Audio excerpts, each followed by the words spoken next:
उसके बाद लंगड़ ने जाकर तहसीलदार को सब हाल बताया। तहसीलदार हंसा और बोला कि शाबाश लंगड़, तुमने ठीक किया।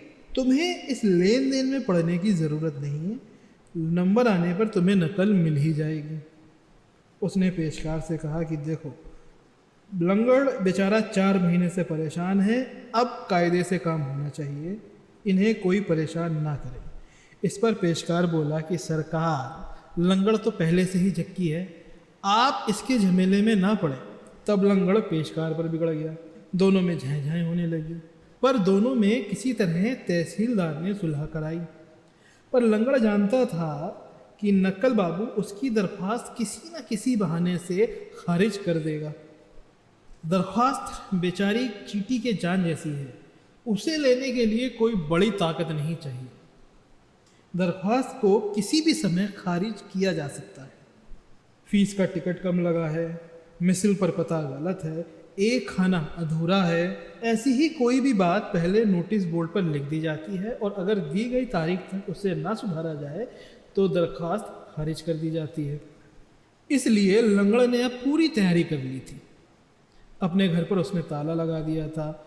खेत, पात, फसल, बैल, बगिया सब भगवान भरोसे छोड़ाया था। अपने एक रिश्तेदार के यहाँ डेरा डाल लिया था और सवेरे से शाम तक तहसील के नोटिस बोर्ड के आसपास चक्कर काटा करता है। उसे डर है कि कहीं ऐसा ना हो कि नोटिस बोर्ड पर उसकी दरख्वास्त की कोई खबर निकले और उसे पता ही ना चले। चूके नहीं कि दरख्वास्त गई, और एक बार ऐसा हो भी चुका है।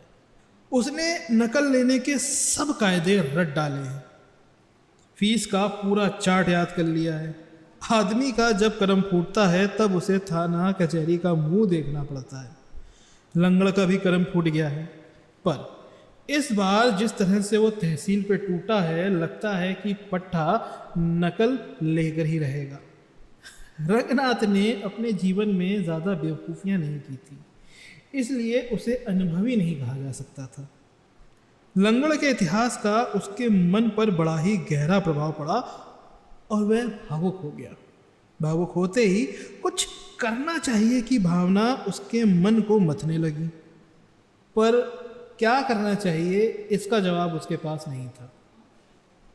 जो भी हो, भीतर ही भीतर जब बात बर्दाश्त से बाहर होने लगी तो उसने भनभना कर कह दिया, ये गलत हो रहा है, कुछ करना चाहिए। क्लर्क ने सरकारी कुत्ते की तरह झपट कर बात दबोच ली कि बोला, क्या कर सकते हो रंगनाथ बाबू, कोई क्या कर सकता है?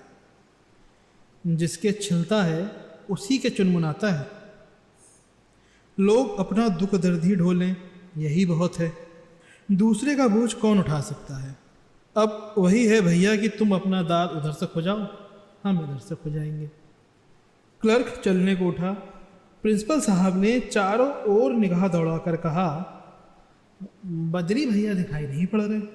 वैद्य जी ने कहा, एक रिश्तेदार डकैती में फंस गए हैं। पुलिस की लीला अपरंपार, आप तो जानते ही हैं। बद्री वहीं गया था, आज लौट रहा होगा। सनीचर चौखट के पास बैठा था, मुंह से सीटी बजाते हुए बोला, जब तक नहीं आते हैं तभी तक भला है। प्रिंसिपल साहब भांग पीकर अब तक भूल चुके थे कि आराम हराम है। एक बड़ा सा तकिया अपनी ओर खींच कर वे इत्मीनान से बैठ गए और बोले, बात क्या है? सनीचर ने धीरे से कहा, कोऑपरेटिव यूनियन में गमन हो गया है। बद्री भैया सुनेंगे तो सुपरवाइजर को खा जाएंगे। प्रिंसिपल साहब आतंकित हो गए और उसी तरह फुसफुसा कर बोले, ऐसी बात है क्या? सनीचर ने सिर झुकाकर कुछ कहना शुरू कर दिया। वार्तालाप की यह वह अखिल भारतीय शैली है जिसे फारसी थिएटरों ने अमर बना दिया। इसके सहारे एक आदमी दूसरे को कुछ कहता है और वहीं खड़े हुए तीसरे आदमी को कानों कान खबर नहीं होती। और यह दूसरी बात है कि 100 गज दूर तक फैले हुए दर्शकगण उस बात को अच्छी तरह से सुनकर समझ लेते हैं और पूरे जन समुदाय में स्टेज पर खड़े हुए उस दूसरे आदमी को छोड़कर सभी लोग जान लेते हैं कि आगे क्या होने वाला है। संक्षेप में, बात को गुप्त रखने की हमारी परंपरागत शैली को अपना कर सनीचर ने प्रिंसिपल साहब से कुछ बताना शुरू किया, पर वैद्य जी कड़क कर बोले, क्या स्त्रियों की भांति फुसफुस कर रहा है? कोऑपरेटिव यूनियन में गमन हो गया तो कौन सी बड़ी बात है? कौन सी ऐसी यूनियन है जिसमें ऐसा ना हुआ हो? कुछ रुक कर वह समझाने के ढंग से बोले, हमारी यूनियन में गमन नहीं हुआ था, इसी कारण लोग हमें संदेह की दृष्टि से देखते थे। अब हम कह सकते हैं कि हम सच्चे आदमी हैं, गमन हुआ है और हमने छुपाया नहीं, जैसा है वैसा बता दिया। सांस खींचकर उन्होंने बात समाप्त की। चलो अच्छा ही हुआ, कांटा निकल गया, चिंता मिटी। प्रिंसिपल साहब तकिए के सहारे निश्चल बैठे रहे। आखिर में उन्होंने एक ऐसी बात बोली जिसे सब जानते थे। उन्होंने कहा, आजकल लोग बड़े बेईमान हैं। यह बात बड़ी ही गुणकारी है और हर भला आदमी इसका प्रयोग मल्टीविटामिन की टिक्कियों की तरह दिन में 3 बार खाने के बाद कर सकता है। क्लर्क को इसमें कुछ व्यक्तिगत आपेक्ष जैसा जान पड़ा। उसने जवाब दिया, आदमी आदमी पर निर्भर करता है। अपने कॉलेज में तो आज तक ऐसा कुछ नहीं हुआ, क्यों? वैद्य जी ने उसे आत्मीयता की दृष्टि से देखा और मुस्कुराए। कोऑपरेटिव यूनियन वाला गमन बीच गोदाम से गेहूं निकालकर हुआ था। उसकी ओर इशारा करते हुए बोले, कॉलेज में गमन कैसे हो सकता है? वहां गेहूं के गोदाम नहीं होते। यह मजाक था।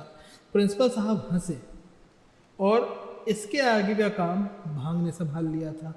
वे हंसते ही रहे, पर प्रिंसिपल व्यक्तिगत आपेक्ष के संदेह से पीड़ित जान पड़ता था। उसने कहा, पर चच्चा, कॉलेज में भी तो भूसों के सैकड़ों गोदाम हैं, हर एक के दिमाग में भूसा भरा हुआ है।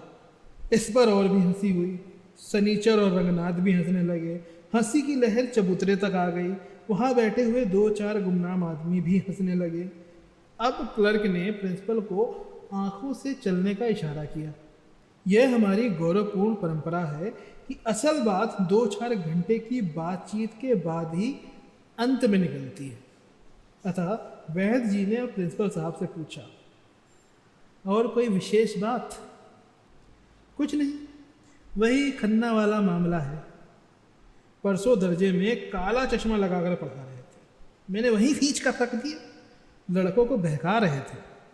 मैंने कहा, लो पुत्रवर, तुम्हें यहीं घसीट कर फीता बनाए देते हैं। प्रिंसिपल साहब ने अपने ऊपर बड़ा संयम दिखाया था, पर यह बात खत्म करते करते उनके मुंह से भी फिक फिक जैसी कोई चीज निकल आई थी। वैद्य जी ने गंभीरता से कहा, ऐसा ना करना चाहिए। विरोधी से भी सम्मान पूर्वक व्यवहार करना चाहिए। देखो ना, प्रत्येक नेता का एक एक विरोधी है। सभी ने स्वेच्छा से अपना अपना विरोध पकड़ रखा है। यह जनतंत्र का सिद्धांत है। हमारे यहाँ नेतागण कितनी शालीनता से विरोधियों को झेल रहे हैं। विरोधीगण अपनी बात बकते रहते हैं और नेतागण चुपचाप अपनी चाल चलते रहते हैं। कोई किसी से प्रभावित नहीं होता। यह आदर्श विरोध है। आपको भी यही रुख अपनाना चाहिए।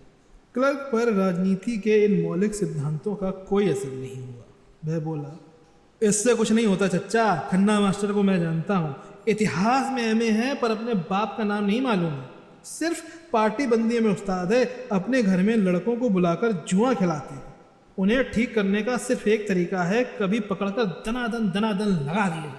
इस बात ने वैद्य जी को और गंभीर बना दिया, पर और लोग उत्साहित हो उठे।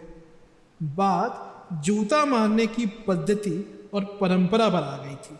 सनीचर ने चहक कर कहा, खन्ना पर जब दनादन दनादन पड़ने लगे तब हमें भी बताना। बहुत दिनों से हमने किसी को जुतियाया नहीं है। हम भी 2-4 हाथ लगाने चलेंगे।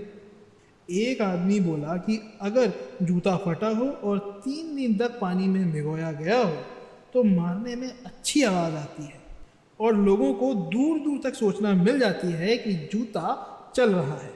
दूसरा बोला, एक पढ़े लिखे आदमी को जुतियाना हो तो गौरक्षक जूते का प्रयोग करना चाहिए, ताकि मार तो पड़ जाए पर जाता बेइज्जती ना हो।